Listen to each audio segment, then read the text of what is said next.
Bonjour à toutes et tous. Alors aujourd'hui nous aurons deux lectures. La première lecture se trouve dans l'évangile de Jean, le chapitre 14, le verset 27. Je vous laisse la paix, je vous donne ma paix. Je ne vous la donne pas comme le monde donne, que votre cœur ne se trouble pas et ne se laisse pas effrayer. La seconde lecture s'effectuera dans Philippiens, au chapitre 4, les versets 2 à 9. J'encourage Évodie et Syntyche à vivre en plein accord dans le Seigneur. Toi aussi, mon fidèle collègue, je te demande de les aider, elles qui ont combattu pour l'Évangile avec moi, ainsi qu'avec Clément et mes autres collaborateurs dont le nom figure dans le livre de vie. Réjouissez-vous toujours dans le Seigneur. Je le répète, réjouissez-vous. Que votre douceur soit connue de tous les hommes, le Seigneur est proche. Ne vous inquiétez de rien, mais en toute chose faites connaître vos besoins à Dieu par des prières et des supplications dans une attitude de reconnaissance. Et la paix de Dieu, qui dépasse tout ce que l'on peut comprendre, gardera votre cœur et vos pensées en Jésus-Christ. Enfin, frères et sœurs, portez vos pensées sur tout ce qui est vrai, tout ce qui est honorable, tout ce qui est juste, tout ce qui est pur, tout ce qui est digne d'être aimé, tout ce qui mérite l'approbation, ce qui est synonyme de qualité morale, et ce qui est digne de louange. Ce que vous avez appris, reçu et entendu de moi, et ce que vous avez vu en moi, mettez-le en pratique, et le Dieu de la paix sera avec vous. Amen.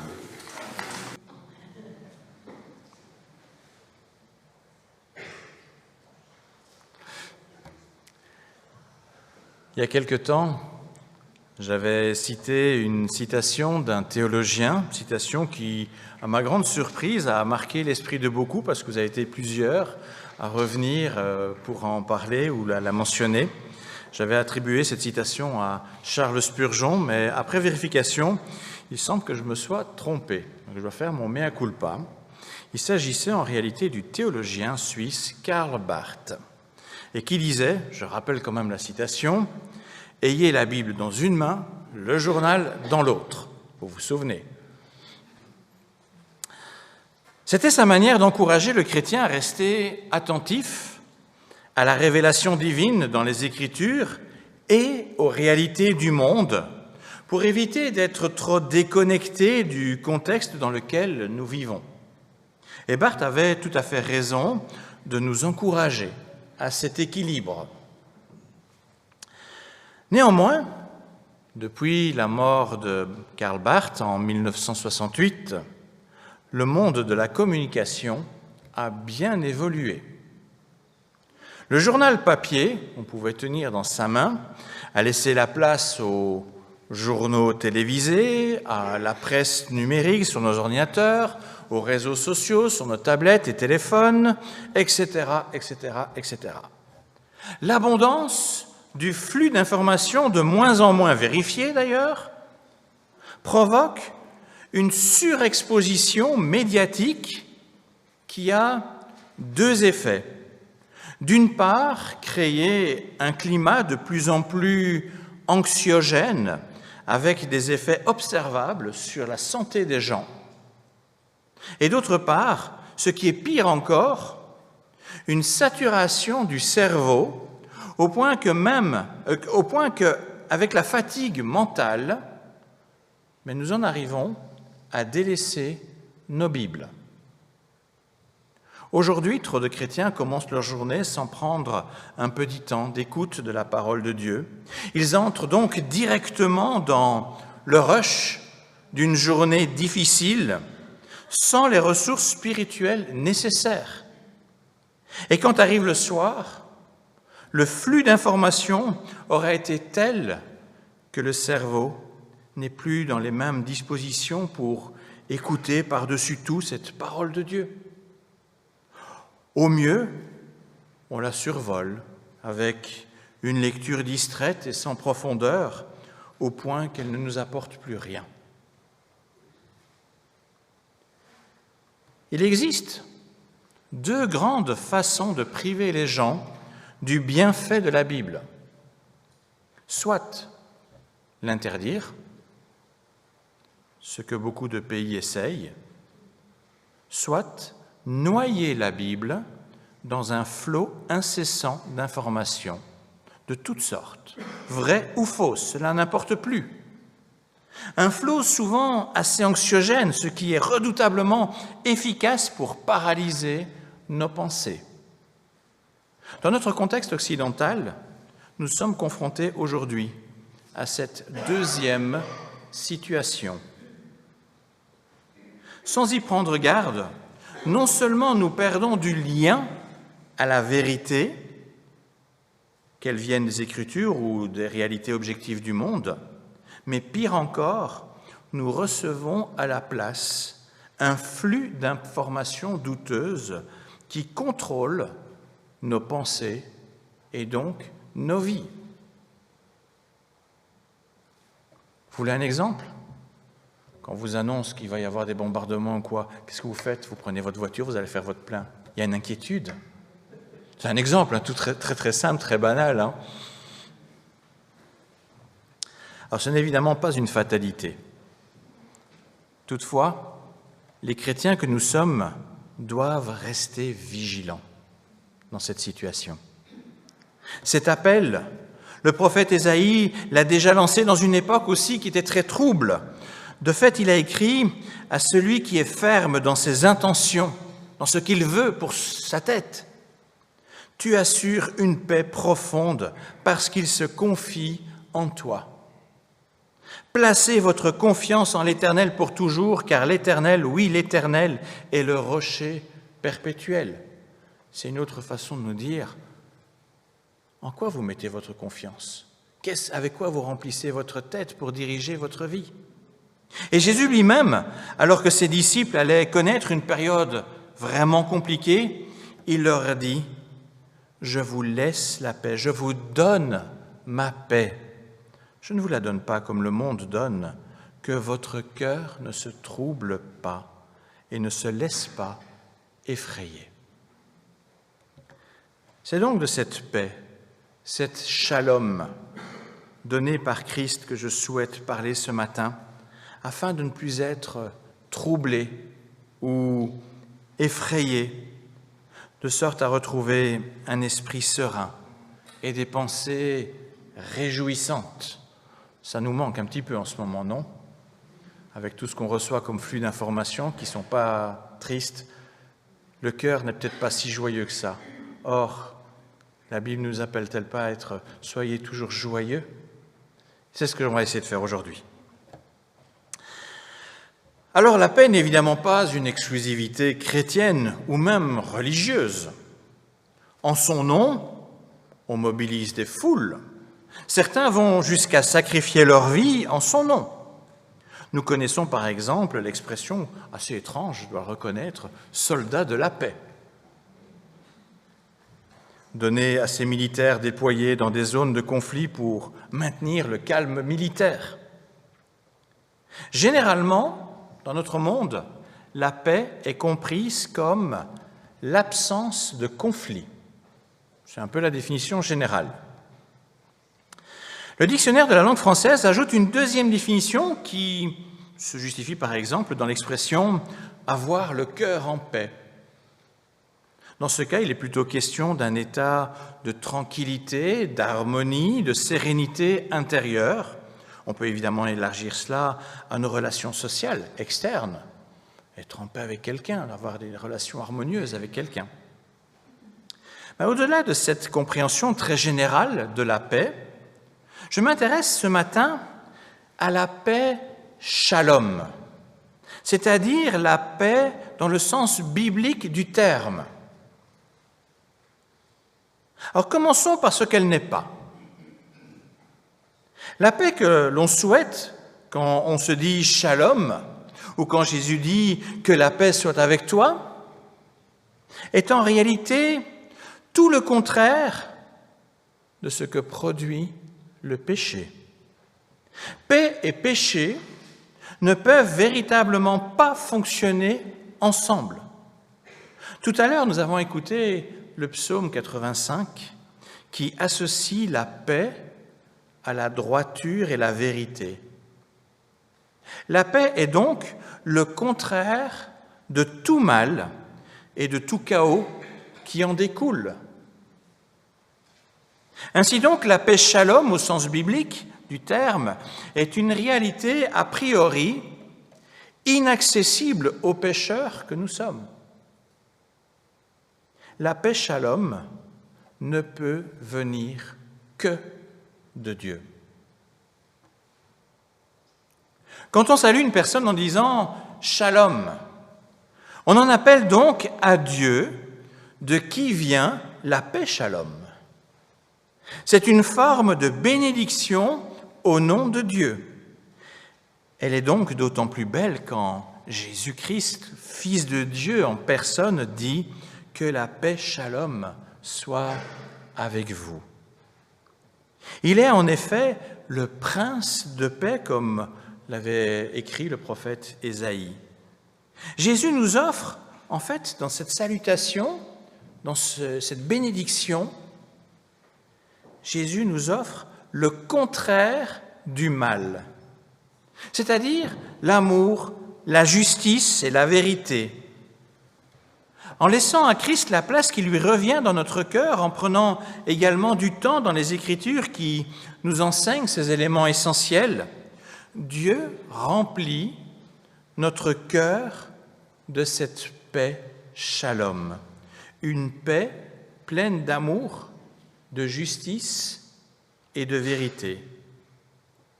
Et cette vérité, ô combien nous en avons besoin quand nous sommes soumis à un flux d'informations qui vont dans tous les sens.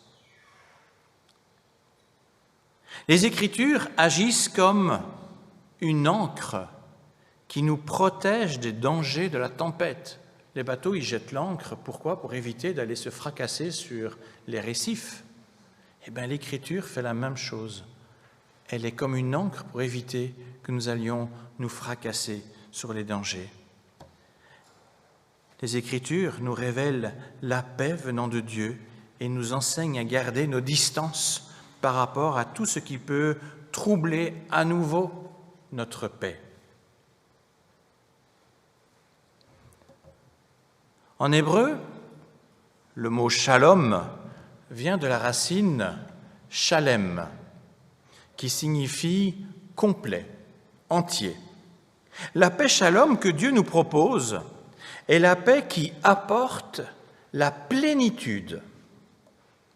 Sa paix est une paix qui remplit les manques, les absences, les vides de notre vie.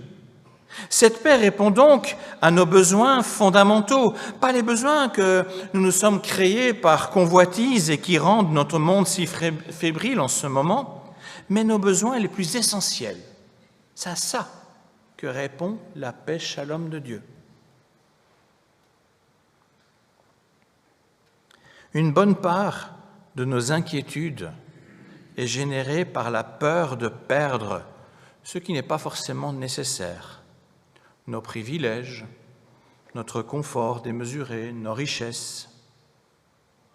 Une personne riche est souvent plus inquiète qu'une personne pauvre, alors que le riche a souvent passé sa vie à amasser ses richesses pour répondre à ses inquiétudes. C'est assez paradoxal.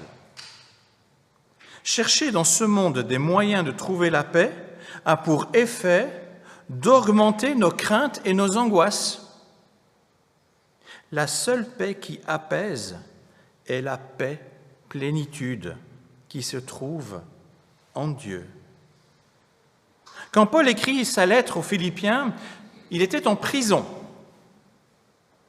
Il ne pouvait donc pas goûter à la liberté, un besoin fondamental de l'être humain. Ce contexte rend dès lors plus fort encore cette exhortation écrite pour affermir la foi des chrétiens qui sont libres. Il dit « Réjouissez-vous ». Waouh, c'est un gars en prison qui nous le dit. « Réjouissez-vous toujours dans le Seigneur. Je le répète, réjouissez-vous que votre douceur soit connue de tous les hommes, que le Seigneur est proche. Ne vous inquiétez de rien, mais en toute chose, faites connaître vos besoins à Dieu par des prières et des supplications, dans une attitude de reconnaissance, et la paix de Dieu qui dépasse tout ce que l'on peut comprendre, gardera votre cœur et vos pensées en Jésus-Christ. Cette paix se reçoit uniquement dans la confiance en Dieu et dans la reconnaissance de ce qu'il répond aux véritables besoins de notre cœur, pour que ce cœur ne soit pas vide, mais qu'il puisse vivre la plénitude. Quand l'inquiétude nous saisit, il est d'autant plus utile d'énumérer toutes ces petites choses que nous recevons quotidiennement pour répondre à nos besoins fondamentaux et remercier Dieu pour cela. Ce n'est pas si inutile de répéter, par exemple, ce petit merci au moment du repas, ce petit merci à la fin de la journée, ce petit merci quand je me suis levé, que j'ai passé la nuit. Seigneur, merci parce que je suis là. Merci parce qu'il y a du soleil qui va réjouir mon cœur. Merci parce que j'ai de quoi m'habiller. Merci parce que j'ai pu aller faire les courses. Merci parce que mes enfants vont bien. Cette habitude nous aidera à remettre notre vie dans la perspective de l'amour de Dieu. Tout à l'heure, en évoquant le sens commun du terme, j'ai parlé de la paix comme d'une absence de conflit. Pour montrer que sa compréhension de la paix shalom est bien plus vaste que la simple absence de conflit, du fond de sa prison, l'apôtre Paul glisse une recommandation très concrète à ses frères et sœurs de Philippe. J'encourage Évodie et Syntyche à vivre en plein accord dans le Seigneur. Toi aussi, mon fidèle collègue, je te demande de les aider. Évodie et Syntyche sont deux chrétiennes qui probablement ont connu un différend. Des différends dans l'Église, ça a toujours existé.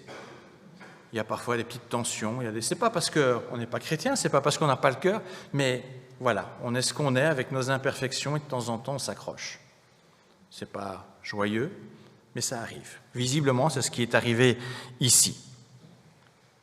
Être chrétien ne signifie pas obligatoirement être dans une relation d'amitié proche, mais malgré tout, pouvoir toujours vivre en accord dans le Seigneur.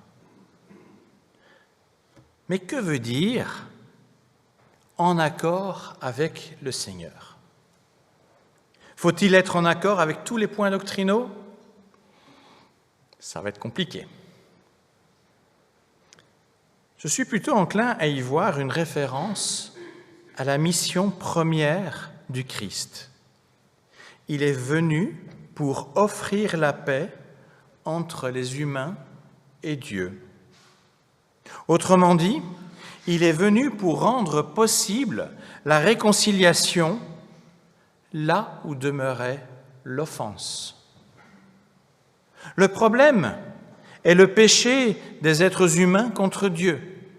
Et Jésus a apporté la paix en apportant la justice là où résidait l'offense. Il a d'ailleurs payé le prix fort à la croix pour cette paix, puisque lui, le juste, a choisi d'assumer à notre place la pleine justice, de sorte à réparer l'offense, notre offense, contre Dieu. Quand Jésus bénit en proposant la paix, il s'engage dans un processus de réconciliation afin de retrouver une relation harmonieuse.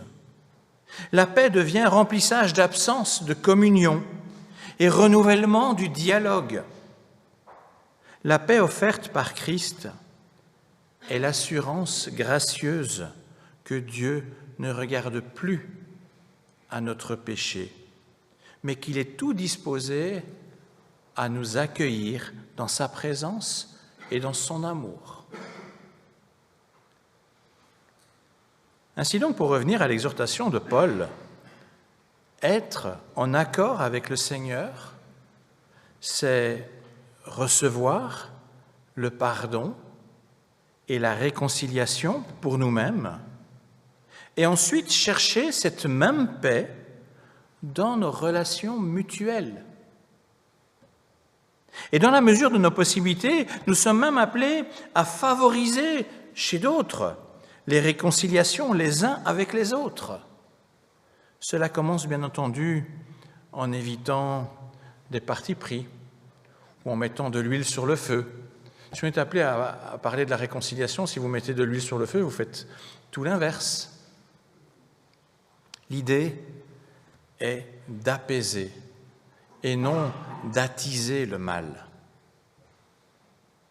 Paul va même plus loin que la réconciliation, puisqu'il appelle à avoir de la douceur envers tous. La douceur, c'est quelque chose de rond, quelque chose qui ne fait pas mal, quelque chose qui est même agréable. Elle apaise les cœurs et les esprits. Si je suis énervé, Claire-Lise, elle sait comment faire. Elle va venir, un câlin plein de douceur. Elle sait que son homme va se calmer. N'est-ce pas, amour? Sachons donc prier Dieu qui, par son esprit, nous donne cette douceur qui apaise, de sorte à combler le vide laissé par les discordes et les offenses, qu'il le comble avec sa paix, shalom. J'ai introduit cette prédication en évoquant tout le flux d'informations qui envahit nos oreilles et rapidement nos pensées, avec pour effet de produire une grande anxiété. Et je souhaite à présent conclure en partant de la conclusion de Paul. Enfin, frères et sœurs, portez vos pensées sur tout ce qui est vrai, tout ce qui est honorable, tout ce qui est juste, tout ce qui est pur, tout ce qui est digne d'être aimé, tout ce qui mérite l'approbation, ce qui est synonyme de qualité morale et ce qui est digne de louange. Ce que vous avez appris, reçu et entendu de moi, et ce que vous avez vu en moi, mettez-le en pratique, et le Dieu de la paix sera avec vous. Retenez bien cette promesse à la fin, et le Dieu de la paix sera avec vous. Nous connaissons le proverbe biblique qui dit « Garde ton cœur plus que toute autre chose, car de lui jaillissent les sources de la vie. » C'est une autre manière de dire la même chose que Paul. Nous restons responsables de ce que nous mettons dans notre cœur et dans nos pensées. Si notre cœur ou nos pensées sont sans cesse tournés vers le monde, il est impossible de goûter à une vie pleine de paix, shalom. Notre monde court frénétiquement derrière ce qui déplaît à Dieu, au Dieu de la paix. Prêter trop d'attention aux désirs du monde et proposer à notre cœur d'y trouver son bonheur n'apporte pas la paix. Par contre, chercher activement la vérité, connaître le Dieu vrai, choisir de rester dans sa présence, désirer vivre selon ce qu'il nous enseigne de bon, voilà ce qui nous apportera la plénitude, la paix, shalom, pour aujourd'hui et pour l'éternité. Le monde évolue de plus en plus rapidement. Dans ce monde, ce qui hier était proclamé comme vrai ne l'est plus forcément aujourd'hui.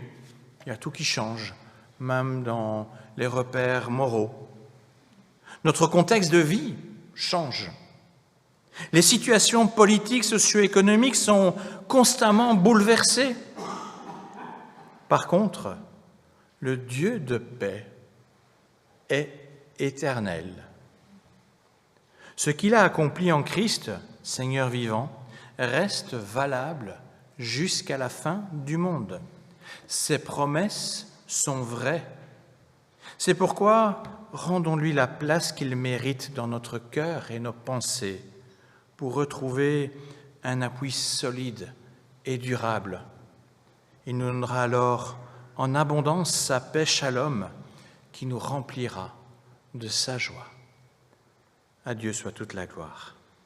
Amen.